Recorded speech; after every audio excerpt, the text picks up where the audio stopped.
Good evening and welcome to Queer News Tonight. This is the world's first and only LGBTQ plus daily evening television news. We're broadcasting live and then we're available on demand. And we're available on all smart televisions, including Roku, Apple TV, Android TV, Amazon Fire TV, and YouTube and Facebook. It's time to queer up the news. It's Wednesday, March 15th, 2023, and we are live and literally out of the closet and into the headlines. So many of your important stories we're going to tell this evening on Queer News Tonight.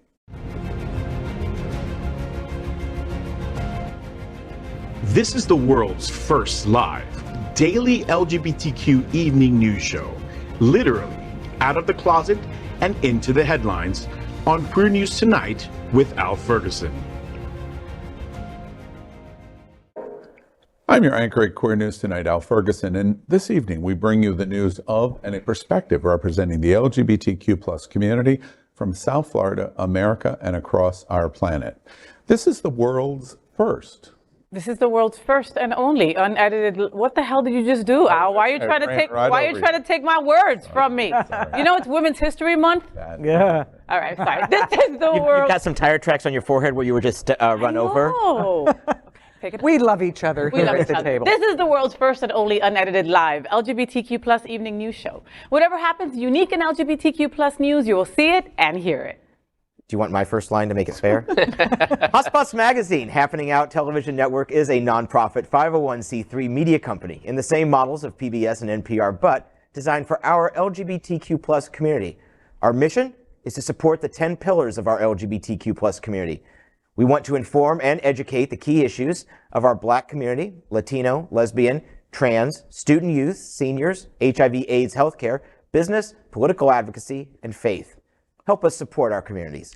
We are part of one of the largest LGBTQ plus media companies in America, Hotspots Magazine and Happening Out Television Network. Our magazine is celebrating 38 years of the LGBTQ plus experience, and our television news, talk, and entertainment shows support our mission to educate the LGBTQ plus community and the broader community. Let's welcome anchor Fay What. She is a radio and television personality and has a popular blog and YouTube channel aiming to unite the L and the G together. She's a hostess and MC for many South Florida events, an animal advocate, and owner of Fay's Fur Family. Also, make sure you catch the Fay What Show, the first LGBTQ plus morning show, Mondays at 9 a.m. Eastern, online, or your smart television. And Fay was the winner of the 2022 SFGN Best Local Television Personality. Welcome, Fay. And don't you forget it. Hi, everybody. So I just wanted to give a big shout out and send a bunch of love to one of our fellow anchors. His name is Glenn Weinzimmer. He is the founder of the Smart Ride, and also he makes the best garlic rolls over at Bona Italian. So Save just announced that he is one of the honorees at the Champions of Equality Gala coming up in May. Yeah. So I just wanted to say, Glenn, we love you. We adore you. This is so deserved. And I can't wait for your speech. It better be good. And don't wear those suspenders. Wear the other ones. Is there something wrong with me in the exciting nature of that news that I was very excited about the garlic? I'm sorry. I think, what about Glenn? I think he got the honor because he agreed to cater the after party. No, he deserves the honor more than anyone. Wait, Glenn who? Wait. Right. Remember hey, his I name did that when you need a reservation to a table. I did that ride 3 times, so my ass knows that Smart Ride. Well, next up, let's welcome another man who deserves some kind of award. Let's find one. His name is John Hayden. He's a journalist for 28 years. He now works for several outlets, including South Florida Gay News, as a reporter and community editor, covering politics, entertainment, and local events directly impacting the LGBTQ plus community. John's interviewed everyone, from presidents to Oscar winners. He's excited for this weekend's AIDS Walk and Music Festival, and to quote his good friend and headliner, Flo Rida, it's going down for real. It is. Oh, I am so excited for this week. And yes, it is. It starts as it usually does down on Fort Lauderdale Beach. There is still time to find someone you know who is walking and make a donation. Others I know are holding raffles, are giving away really cool things like little mini vacations and things like that. Find a friend, donate to them, donate to their team. All of the money raised is matched by AHF, AIDS Healthcare Foundation. Incredible. So please support this weekend. And if you're coming down to walk, remember to bring your sunscreen, bring a hat, and bring comfortable shoes. Yes, it's going to be a beautiful weekend. We're hanging out at the AIDS Walk. Yes, you're. Wait a minute. No, and I'm not going with either one of you because every time I want to go with you to the AIDS Walk, you guys have to pick up margaritas on the way, and then we end up in the back of the line. We go a few blocks and You take margaritas it easy. all You take around. it easy. We're in South Florida. All right. Yeah, and it's also Happy St. Patrick's Day. We won't be here on Friday, but and I wish I had worn green, but I completely forgot that it was coming up this weekend. minute. Oh, now you're wearing green. Oh my gosh! Oh, it's the luck of the Irish. The magic. The of magic television. Yeah. The whitest man in a green shirt. Oh, well, let's welcome anchor Cindy Brown. She is an icon in the LGBTQ plus community. She was an early organizer of Miami AIDS Walk, the White Party for Care Resource, and many other major events. She has served as the executive director of Miami-Dade Gay and Lesbian Chamber Foundation and LGBTQ Visitor Center. She is the founding executive director of Miami Beach Pride and currently serves as the program manager for Jewish Community Services LGBTQ Lambda Living Program for LGBT seniors. Hey, Cindy, good evening. Good evening, everyone. Good to have you back, Miss Cindy. Yes, yes, I'm glad to be here. I can't think of any exciting news, but I'm excited for all your fantastic weekend plans and that the Miami Open starts next week. That's very gay. Yes, well, it's very lesbian. Very lesbian. Very much. Martina, call her. It's time for pickleball, and I'm there. Yeah. So now let's welcome anchor Dr. Dino Mosquera. He joined the Miami Gay and Lesbian Film Festival in the late 90s. Man, you're old, dude. Yeah. That came from Cindy Brown. And I know I'm older than you, so I can say it. Wow. And now he serves on the festival's board of directors, and he is the screening committee chair, selecting films for one of America's most important LGBTQ plus film festivals. Welcome, Dino. Thank you, Cindy. Dino, you're still single, right? I am. Is that why you put doctor in front of your name? I know. Because I didn't know that. That's going to get you a man real quick. Play doctor with me. Yeah. But let me tell you now about the film festival that is coming up. Yeah. I guess we're going to have a show actually to talk about the festival, you and I. So coming up. But to tell you that our festival in Miami is starting April 20th through the 30th. This year we're moving to the Silver Spot in downtown Miami. Ooh. So most of the movies will be there. We're putting together a great program, so we'll talk about that in the upcoming days here at the show. But wanted to tell you, so please come down. If you're in Fort Lauderdale, support us like we do here in Fort Lauderdale in October. So come down and enjoy the festival. It's going to be great. So. Y para nuestra gente latina, vamos a decir que vamos a tener un show entero, que vamos a hablar español tú y yo y hablar de las películas que vienen. Así What'd you say? Yeah. By the way, I en understood detalle. every You didn't understand nothing. Can you repeat it for me in English, Al? I didn't catch I have to tell you it. a couple of cool things that are going to happen in Outshine. They're getting ready to do, we're coming up to the announcement of the program, and we're going to announce the program. We're going to do a special show on Outshine, first time we've ever done it. We're going to fold all of the different voices of Outshine in and talk about the big party events and the anchor events at the film festival that's going to be in Miami. And we're going to talk about the silos, the different streams, and women and trans. And I read and hear that Dino is going to get in bed with Fay What Show. It's been a while since I've been in bed with a woman. What I think is so wonderful is the entire segment promoting the Spanish language of films is going to be in Spanglish and in Spanish. And so for Fay, who is and Dino, who are basically unintelligible in their words, it'll be just like tonight's episode of Bueno, mejor español que el tuyo. Todos los días para que lo sepa. Y 2 veces el domingo. Así es. Haceré. Okay, so we are the reporters for Queer News tonight, and this evening we begin with the queer headlines. The LGBTQ plus community in South Florida and across America is diverse, like us. Our community across the world is vast, and here are the bullet points of the queer news for today, Wednesday, March 15, 2023. Well, first up, let's queer up drag culture. DeSantis does it. He declares war on LGBTQ+ as the Hyatt Regency Miami liquor license is jeopardized now over RuPaul Drag Queen show. Well, Lauren Elliott, think drag shows like movies. Some might be rated G, others could be X, but this one looks more graphic and raunchy, and the state claims that there were children in the audience. A holiday party with drag queens and dancers with tight Speedos. This show was at the James L. Knight Center back in December. So we went through the 17-page complaint filed by the state. It explains the show in graphic detail, saying performers allegedly exposed their prosthetic female breasts, genitalia, and buttocks to the audience. The show also had simulations of masturbation, graphic depictions of childbirth and or abortion, and there were also allegedly videos that projected on screens that included images of exposed female breasts and other sexually explicit content. And those were just the topics we can talk about on TV. The list of graphic complaints go on.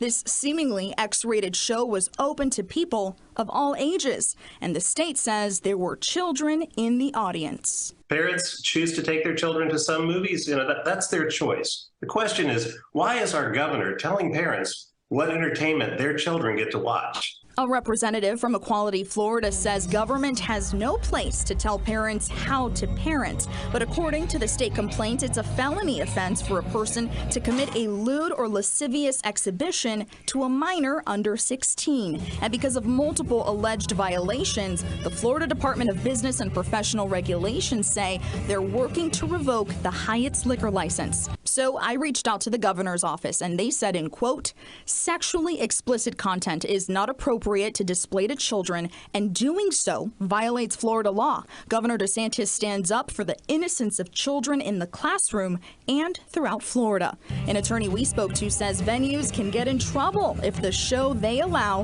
breaks the law. So the general manager of the Hyatt Regency in Miami says to us, in quote, "The James L. Knight Center, including programming and ticketing, is managed by a third-party operator, and that we can confirm the hotel's liquor license remains in effect, and we're reviewing this complaint and will address the situation directly with the State Department of Business and Professional Regulation." Well, Florida Governor Ron DeSantis is moving to revoke the liquor license of the Hyatt Regency Miami following the news of the luxury hotel hosting the holiday-themed drag show in December with minors present. A complaint filed with the Florida Department of Business and Professional Regulation, DBPR, reported that during the December break, the high-end hotel hosted a drag queen Christmas featuring prosthetic genitals, performers rubbing fake breasts on audience members, simulated masturbation, as well as graphic depictions of childbirth and or abortion. All of these are, by the way, are alleged. The complaint also said that despite the nature of the performance, Hyatt Regency Miami did not warn prospective attendees of explicit nature, insisting that all ages were welcome. According to the statement from Brian Griffin, the press secretary of Governor DeSantis, DBPR issued a statement after the complaint saying it will be revoking the venue's license for the sale and consumption of alcoholic beverages. Griffin's statement also mentioned that, quote, "sexually explicit content is not appropriate to display to children, and doing so violates Florida law. Governor DeSantis stands up for the innocence of children in the classroom and throughout Florida," end quote. Equality Florida, a local group that advocates for LGBTQ+ rights, has denounced the move as, quote, "selectively weaponizing," end quote, arms of the state government against drag performers. Similar concerns are echoed by Kate Ruan, a director at PEN America. A couple of corrections to what we just saw in the video. First off, the general manager at the Hyatt Regency, I think, misstates when he says, wait, this is an investigation and our liquor license is open and we're serving alcohol. That is not completely technically correct. The notice of the 15 days says that the state and DBPR are allowing alcohol to be served over the 15 days. That gives them ample time to file an appeal to what is going to happen. So what he's saying is alcohol can be served, but that's what the state said right in the first words of the action taken. Second, the big issue here, which is why we add in our story that these events that they say went on are alleged, because there's not proof of that yet. And we haven't seen that proof here at Queer News Tonight. This local network affiliate has not seen the proof of it. So they're only repeating what the governor and the press office for DBPR is saying. And frankly, until we see, it didn't happen. Third, the big issue here is, make no mistake, this is a new escalation from the governor's office. This is different than the R House, who is sat now for 7 months, or maybe even a little longer, and have taken no action yet. It's all in threat process. This is the first time the state governor's office has implemented an action. And this action is giving Hyatt Regency 15 days to appeal the decision, or they will lose their liquor license. And that's why it's being jeopardized. A couple other things out of that report. That, first off, it's when CBS4, and they're a respected news organization, I have many friends inside that organization, but to just come out and basically parrot whatever the governor's office was saying apparently, or something to that effect, apparently XXX type show is incorrect reporting. Second of all, there is no law that has been broken. No one is charged criminally. And I wrote about this about a month ago in South Florida Gay News, that the governor's office was weaponizing this bureaucratic agency. They don't have to pass a law to say that this is unacceptable. They can just leave it up to a bureaucrat to come in and say no, and then and we're going to take your liquor license. So they haven't done anything specifically wrong. Also, I'd like to point out that there's a lot of legal hairs being split here, because the show was at the Night Center and they contract out their catering, so food and beverages. So even though because the Hyatt is the one holding the liquor license, they apparently are the ones holding the bag, even though they really had nothing to do, from what I understand of this story, with the booking or the selling of tickets for this particular show. Yeah. I find the worst situation here is that Governor DeSantis has the audacity to go after even corporation, not just because it's not just the trans community or the drag queen community or you name it. It's now it did with Disney, now Hyatt. So something is going to have to happen. Us, as residents of the state of Florida, as the LGBT community, we need to do something. This is going too far. I could think of many different shows that are not appropriate for children that are going on, like WWE, for example. Violence and sexual, MMA, there's always kids there, and there's so many things, and they have no issue with that. So you're heard, but what's going to happen? Who's going to stand up? What Floridians are going to stand up to do something, do you think? I don't know. Anyone who stands up is going to be subject to the governor's ear, or IRE, or however, you know what I mean. Not his ear, but his... Ire? Thank you. And, what Stratton Politzer said from Equality Florida in the quote that you read is that it's selective enforcement. And that's the key, because if some of those things that they mentioned did happen, I think that's inappropriate too. But don't selectively target drag shows. Yeah. Don't selectively go out into the LGBT community and into the trans community and drag shows and say, we are going to watch this and find something that we can attack them on. And like Al said, show me the video. Right, like you said, show me the video. But also, I'm going to go back to what John said about, the newscaster saying that. Like, that kind of rubbed me the wrong way also for her saying, oh, we can't even say most of the things they did on TV. That's bullshit. You know what I mean? That's what it right is, there. is she can't say what was alleged. And that makes people that might be on the fence or maybe not know anything about our community go, oh my God, they must be touching kids. My neighbor with the Trump flag says that they're doing the kids. They must be doing it. Look, it's on TV, and look, this news report is saying so. That's scary stuff. Now, could they just get away with just putting a sign at the entrance saying explicit topics might be explored on stage. Would that be okay? I think that one of the issues was that they didn't initially say that. They said all ages welcome.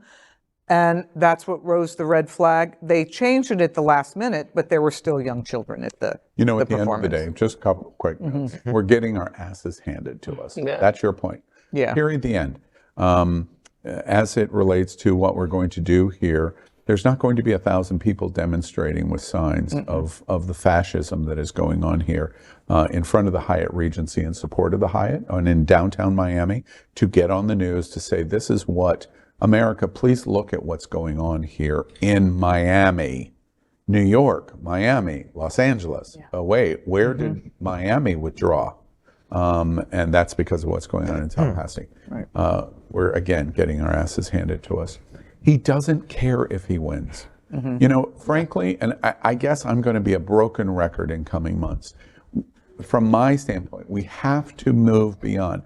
Stratton has to move beyond that message. Equality Florida and SAVE and the National Task Force has to move beyond the message of this is hate. We already know that. What are we going to do about it is where we've got to move to. Because at the end of the day, he doesn't care about this. Right. What he cares about is being in Iowa and running a presidential campaign. And this is victory for him all over America today. Right. Look at me protecting your children. Exactly. And we watch the Buy my book. threat and CBS and this affiliate. They're not homophobic in any way, but they fall for the bait. Yeah. That reporter, by the way, it's almost malpractice, the report that you just did. Yeah. Because you feed right into what he wanted you to do. Okay, you accomplished it. He doesn't care on the outcome. That's not why he's doing it. Proof of that. I worked with Jinx Monsoon. I worked with many of the drag queens connected with RuPaul. Jinx is coming to Broward County, and just today, the theater where Jinx Monsoon is going to be performing at put out an announcement that the event officially at this moment is 18 plus. And no one can come to the show unless you're 18 plus. Did he succeed with this theater connected to Jinx Monsoon? Succeed? He absolutely did. He did. Because he's going to take the victory lap of holding up that email. Look what I did. Look what I did. Yeah. I kept the drag queens away from your children. from your children. God. The theater flows right into the success of what he wanted. It's a win-win for him. It's a win-win. So let's not talk anymore. Wait, I won't recommend to anybody. I'm not going to talk anymore. We should. There's no value in it. He's handing us our ass. And all of our advocates and all of our voices and all of the LGBTQ community, you're either going to have a new playbook or you're not. And unfortunately, I'm suspecting we won't. Right. Well, we move on and we queer up South Florida gay news.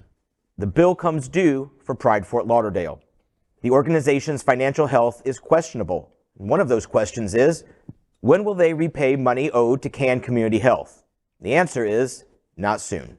In this week's SFGN, online now and on stands tomorrow, I exclusively report that CAN received an email that $50,000 owed them will not be arriving on a previously agreed schedule.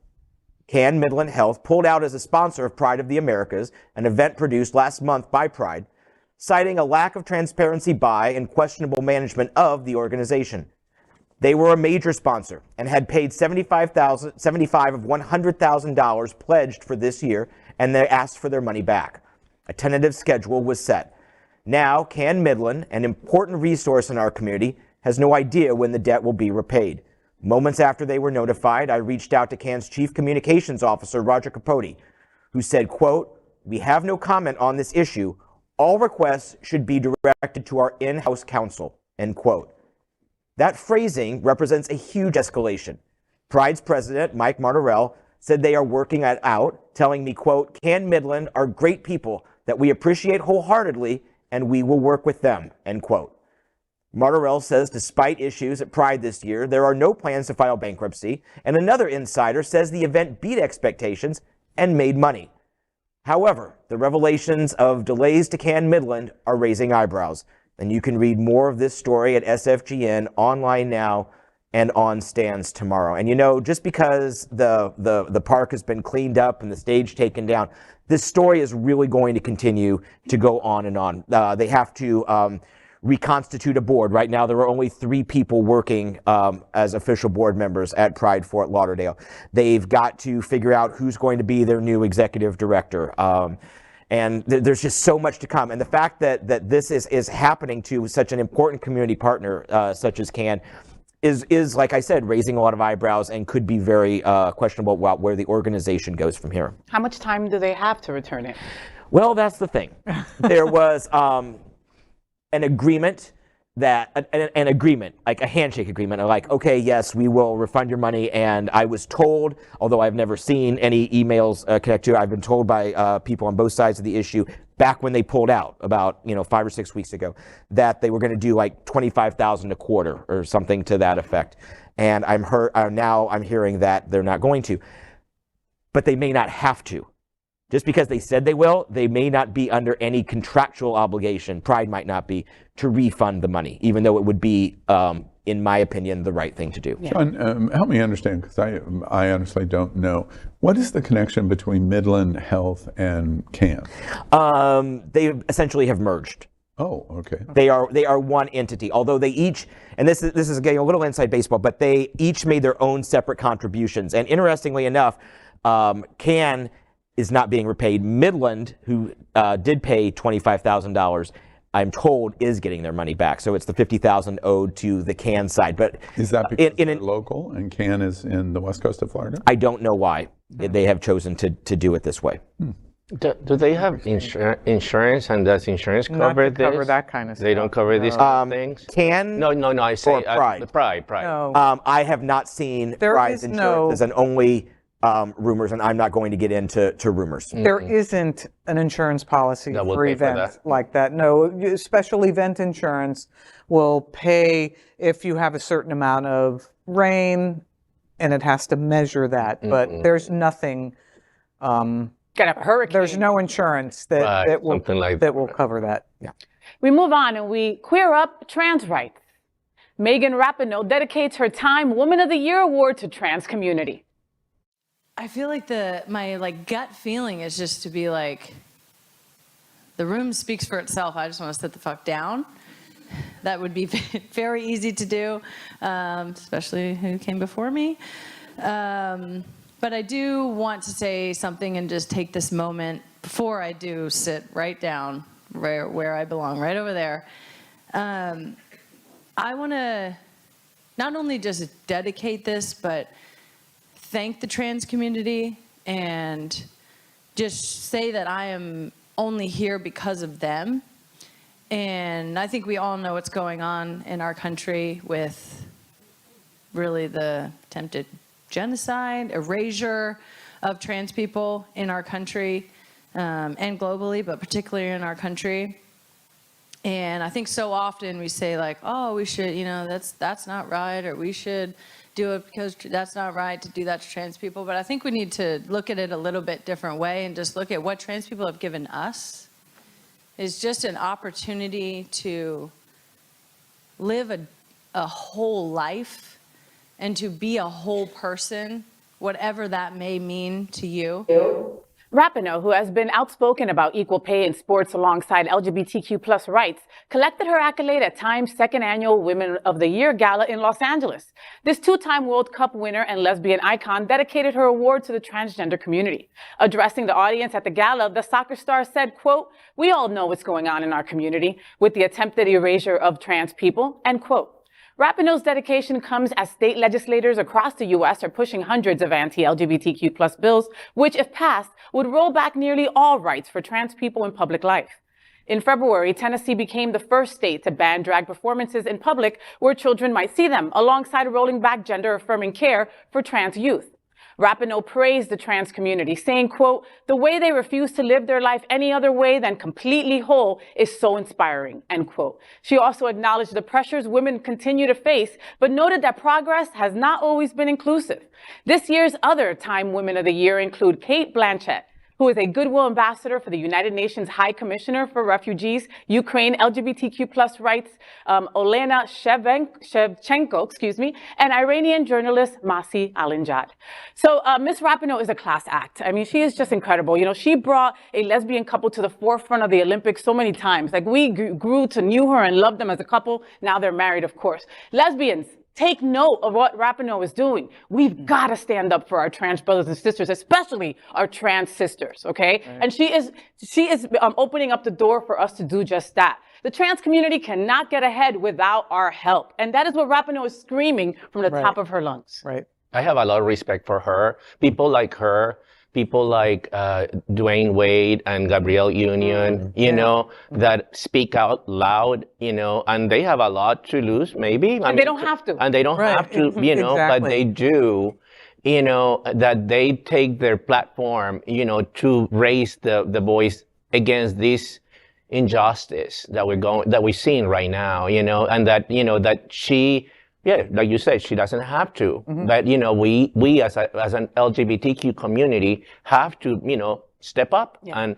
she's doing her part. She's amazing. Yeah, and I love her hair. Yeah, and I think it's really important, especially people who are in sports, who come out in support of LGBT rights and trans rights. It makes a huge difference for folks because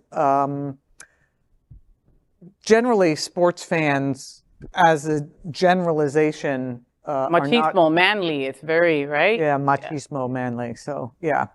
Now let's queer up politics. Biden recalls first time he saw a gay couple and how his father explained gay love. Joe Biden made his first appearance on The Daily Show since taking office as the President of the United States. He weighed in on attacks against LGBTQ plus Americans while sitting down with actor and former Obama administration staffer Kal Penn for a segment that aired Monday night. In the White House interview, guest host Penn, who is engaged to his longtime boyfriend, asked President Biden how he came to be a vocal supporter of marriage equality. Biden responded by saying he hadn't thought much about it. When he was a senior in high school, he saw two well-dressed men in suits kissing each other. Biden's dad was there to drop him off. Biden said, quote, "I turned and looked at my dad and he said, 'Joey, it's simple. They love each other. It's just that simple. It doesn't matter whether it's a same-sex or a heterosexual couple. You should be able to be married. What is the problem?' End quote. Biden made history as the vice president in 2012 when he announced his support of same-sex marriage before the Obama administration had a chance to sign off, becoming one of the most prominent politicians to stand for LGBTQ plus rights at the time. I'm curious what your evolution was like on marriage equality and what the federal government might be able to do to protect LGBTQ Americans, especially trans kids who are dealing with all these regressive state laws that are popping up right now. I can remember exactly where my epiphany was. Okay. I hadn't thought much about it, to tell you the truth, and I was a senior in high school, and my dad was dropping me off. I remember about to get out of the car, and I looked to my right, and two well-dressed men in suits kissed each other. I mean, they gave each other a kiss. And then one looked like he was heading to the DuPont building, and one looked like he headed to the Hercules Corporation building. And I'll never forget, I turned and looked at my dad. He said, "Joey, it's simple. They love each other. It's simple." No, I'm not joking. It's simple. They love each other. Well, you know, Biden, like many politicians, has evolved on the issue, fortunately. We remember back when the Defense of Marriage Act was floating around Congress, Joe Biden did vote for the Defense of Marriage Act. But over the years, like many other politicians, he learned more about it. He saw that he had friends and family members and people in his life that he loved, and he was able to evolve on it. And I respect him for not only evolving, but standing up strong now and being a very strong supporter. Well, he needs to be stronger. He needs to be stronger and scream louder. Well, he signed the act that repealed the thing that he voted for a generation ago. I mean, like kudos also to Carl Penn, just so you know, not only because he's so smart, he's funny, he's an activist, but also he's actually applying for this job at the Comedy Central, right? So the first night that he started basically applying for the job, he brings it up to the President of the United States. That takes guts. Right. I'll take him to White Castle anytime. Call me. And talk about evolution, how far he's come from White Castle. My God, Designated Survivor, all these incredible shows. Then he went into politics, and now he's like, I'm back to be an actor or an interviewer, and I think he did a great job. Right. Now, let's square up gay culture. New study, LGBTQ plus parents raise better adjusted children. New research reveals children of same-sex couples fare as well as or better than their peers raised by heterosexual couples. The report titled, Family Outcome Disparity Between Sexual Minority and Heterosexual Families, was published in the BMJ Global Health Journal. The research included 34 studies across countries where same-sex relationships are legal. The research is a collaboration between the Duke University School of Nursing in North Carolina and the School of Nursing at Guangxi Medical University in China. The authors of the research say, quote, most of the family outcomes are similar between sexual minority and heterosexual families, and sexual minority families have even better outcomes in some domains, end of quote. Positive disparities for children of same-sex couples included better psychological adjustment, especially for children around preschool ages, and better relationships with their parents than children raised by traditional heterosexual couples. For preschool-age children, sexual minority parents reported significantly fewer psychological problems than heterosexual parents. On the topic of parent-child relationship, the authors examined 6 studies and found statistically significant effects indicating that sexual minority parent groups show higher levels of parent-child relationship quality, such as higher levels of warmth, greater amounts of interaction, and more supportive behavior when compared with heterosexual parent groups.